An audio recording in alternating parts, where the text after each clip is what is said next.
কতকাল এইভাবে চলবে শুনে? 10টা বছর আমি এইভাবে তোমার জন্য কষ্ট করে গেলাম। তোমার কি চেতনা বলতে কিচ্ছু নেই? সংসারে যখন তোমার মন নেই তো সংসার ত্যাগ করে দাও। বৌদি, তুমি আবার শুরু করেছো? কেন নিজেকে নিজের সাথে যুদ্ধ করছো? 10 বছরেও কি দাদাকে শুধরাতে পারলে? তোরা আমাকে একটু করে শান্তিভাবে স্ক্রিপ্টটা শেষ করতে দে। এই ছাই ভস্মগুলো শেষ না করে বরং আমাকে শেষ করে দাও। দেখলি তো কথাটা কিভাবে নিল? আমি কি ওকে 10 বছরে না খাইয়ে রেখেছি? তুই বল। খাওয়া পাওয়ার মধ্যে সুখ শান্তি থাকে না রাতুল, এর বাইরেও অনেক কিছু চাওয়া পাওয়া থাকে। তুমি চুপ করবে? প্লিজ দাদা, তুই একটু চুপ কর। ওহ, অসহ্য। দাদা, তুই না শুনে কোথায় যাচ্ছিস?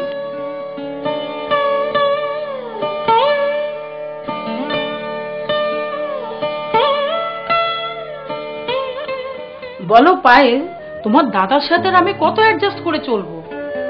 তোমার দাদার এত জেদ, আমি পারবো না, বুঝেছো?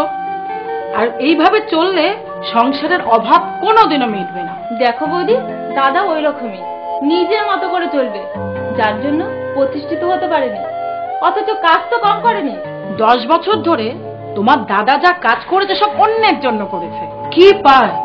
কটা টাকা পায়? বছরের শেষে সামান্যটুকুনি টাকা পায়, ওতে কি কখনো চলে? বৌদি, তুমি শুয়ে পড়ো, আমি দেখছি দাদা কোথায় গেল।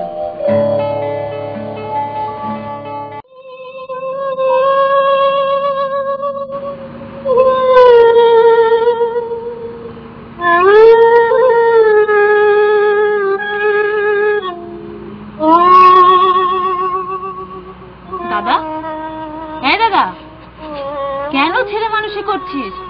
কেন ভেঙে পড়ছিস? নিজেকে পরিবর্তন করে নে। করবে আমি নিজেই জানি না। একই ঘরের অভাবের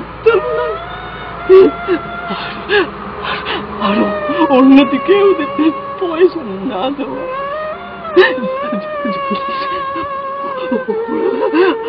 আমাকে পয়সা দিকে বঞ্চিত করছে। জানিস দাদা, তোর সম্পর্ক ছবিটা দারুণ হিট করেছে, এবার পুরস্কার পাচ্ছে। আমি সব জানি, কিন্তু আমাকে প্রতারিত করেছে। আমি প্রতারিত হয়েছি, পাগল হয়েছি।